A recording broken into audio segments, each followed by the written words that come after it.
નમસ્કાર દર્શક મિત્રો, ધ બી અલેટ ન્યૂઝમાં આપનું હાર્દિક સ્વાગત છે. તો જોઈએ આજના મુખ્ય સમાચાર. ગત રોજ વડોદરા શહેરના રાત્રિના 2 વાગ્યેના સમય દરમિયાન ચા નાસ્તા તથા ખાણીપીણી લારી ગલ્લા ધારકો બેફામ લારીઓ ચલાવતા નજરે. તો શું આ ખાણીપીણી લારી ગલ્લાવાળાઓ કોર્પોરેશનને સાચવે છે કે કોર્પોરેશન તેમને સાચવે છે?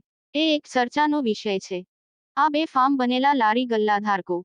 વડોદરા શહેરની સિંઘમ પોલીસ વડોદરા શહેરના રેલવે સ્ટેશન ઉપર આવતા બધા ખાણીપીણી લારીઓ વાળા નાશ ભાગ થઈ ગયા. વડોદરા શહેર પોલીસ ઉપર લાંછન ઉડાવતા ખાણીપીણી વાળા રાત્રિ દરમિયાન ચાલુ રાખતા આ લારી ગલ્લાવાળાઓ શાંતિ અને વ્યવસ્થા ભંગ કરતા હોય તેમ લાગે છે. પરંતુ પોલીસ પ્રશાસન દ્વારા શાંતિ જળવાઈ રહે તે માટે પોલીસ તંત્ર દ્વારા લોકોને અપીલ કરતી હોય છે. પરંતુ અહીંયા તો વડોદરા શહેરના સ્ટેશન પર આવેલ ખાણીપીણી લારીઓવાળા પોલીસ તંત્રને ઘોડીને પી ગયા એવું જણાય છે.